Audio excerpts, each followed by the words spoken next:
If you need a modular workbench like this, or an assembly table like this, or a long bench like this, or even an island workbench like this, it's super easy to make with only plywood and 2x4s, and is stone solid like this, then this is the workbench for you. So let's get started. Now for lumber, you only need two things. You're gonna need a sheet of 3/4 inch plywood. I just had them cut it at Lowe's where I bought it because it saves some time and I don't have a truck. But you're gonna cut it into 4 equal parts, so you're talking about 2 foot by 4 feet. And then you have 13 2x4x8s, which will make up the frame of our bench. Now we have to talk about bench height, of course. I'm going to be making this bench 36 inches tall. That's a little bit taller than the one I have here. And I actually got the whole bench idea from Bear Mountain Build's channel. I'll link his video in the description. He does have plans that you can follow along, but his bench is quite a bit taller than what I want to build. So I'll just be showing you all the measurements I'm using for a bench of 36 inches. With your plywood cut, the next thing is to cut out all the boards for your frames.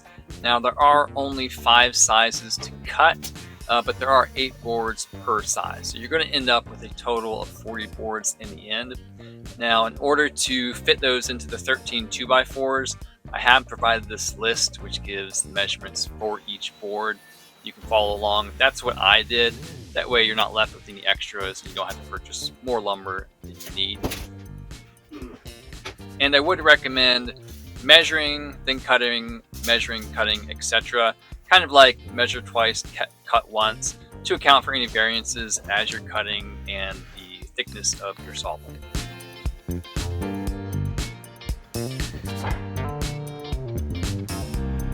The first part to assemble are your legs, and for this whole project you'll notice I am pre-drilling all my holes just to prevent cracking. But I am going to use these wood screws to attach my 2x4s together. And these ones have a bare neck, which when you screw them down, it will squeeze the 2 boards together, which just provides a great connection. And you'll notice for these legs, I'm screwing down through the longer piece into the shorter piece. That way the screws in the end won't be on the outside of the bench. Just makes it look nice. Now with our stretchers cut and our side pieces, we can start to assemble our side frames. Where the stretchers connect to our legs, this is called a lap joint, and that's where the board is sitting on top of another board. And it's just a really good secure connection, and it's easy to do. Now I start with one corner, get it all squared up, and then work my way around the side frame, doing each corner and just taking measurements along the way to make sure everything is the correct measurement as well as square. Keep in mind that on each of those corners you will be screwing in a brace. So with your 2 screws, keep them off of the edge just a little bit to account for those braces. Now with our side frames built, we're going to attach our braces. We've got the 2 shorter ones on the outside and then 2 longer ones on the inside. And how we're going to do that are with these little guys called pocket holes. Pocket holes are just a stone solid way to connect 2 boards together, and all it takes is this little jig called a hole saw jig. So this is the budget version of a pocket hole jig. Only has 1 hole, but that's perfect for a project like this. And you'll see these numbers here. This is for the thickness of the wood that you are working with. Because we're working with a 2x4, it's actually, only 1.5 inches thick. So you will move your little slider down till it clicks, and you can see 1.5 inches is filled in there. It also comes with its own drill bit, and you will set the drill bit to the 1.5 inch mark, as well as its own driver for the screws. Now all you have to do is just put your jig on the board where you want to cut your pocket hole, keeping it about 1/2 inch off of the side of the board. Clamp it down Then get your drill running at full speed before you plunge it into the wood and drill all the way down to the stopper. And once you remove your jig, you're gonna see you have a perfect pocket hole. And I made this little demo to show you exactly how it's screwing in. You got your hole there going into your other 2x4.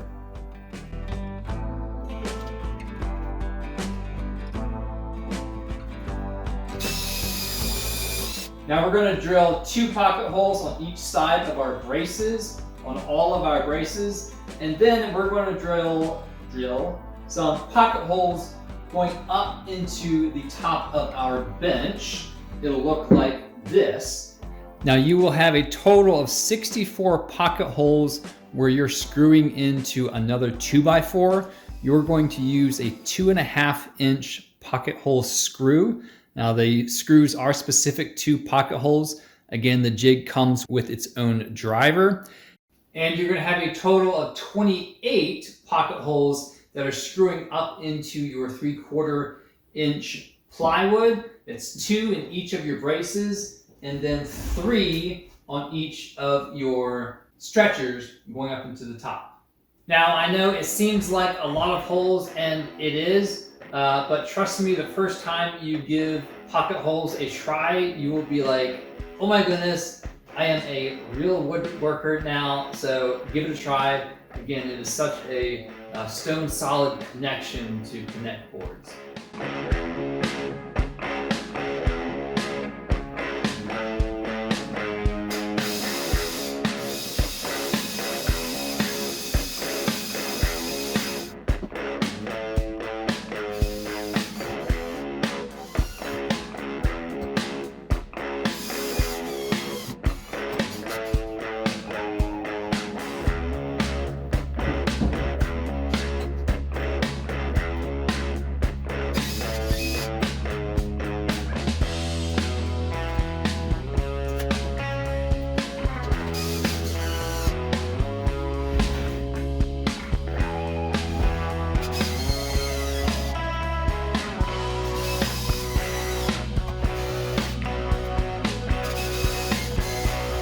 You will want to make sure the top of your bench is square, and you can do this by measuring corner to corner. Now this was off by about 3/8 of an inch on one side. So one thing I did learn from Bear Mountain builds is that if you use a ratchet strap and pull those 2 sides together, you can pull it back into square, and then you can just leave that ratchet strap on there while you screw on the top of your bench. I work my way around the outside first, using a clamp as I go to screw the screws up into the top.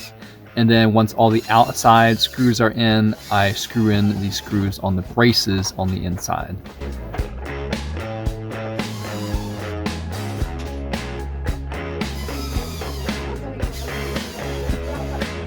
Quick interruption, please do consider subscribing.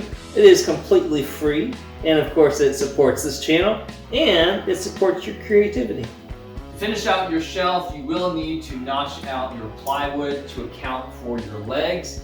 And just make sure, even if things are square, to take extra measurements for the bottom to make sure you get it as best you can.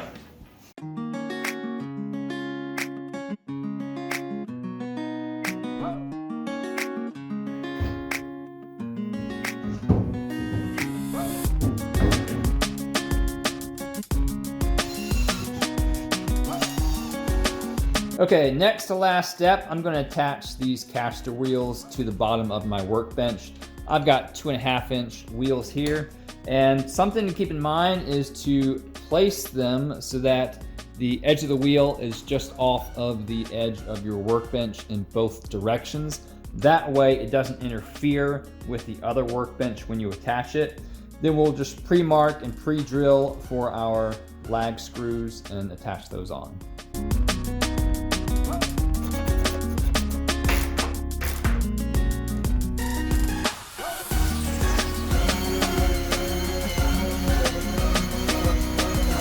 And the very last step, which I guess is kind of optional, but I would highly recommend, are using these clamps to attach your 2 benches together. If you want an assembly table like this, you would put one clamp on the inside on either side.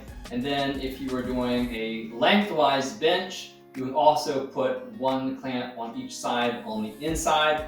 And this just really creates a stone solid connection between the two benches.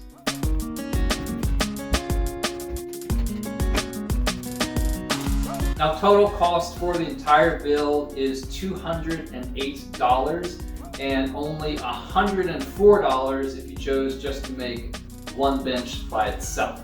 And I'm just gonna say, if I can make this bench in my little shed with my second-hand Mankey tools, then I have 100% confidence that this is going to be a very easy build for you. So thank you for watching. Please do consider subscribing to the channel and let me know how it goes. Leave me some questions and comments down below, and I'll see you in the next video. Like and subscribe.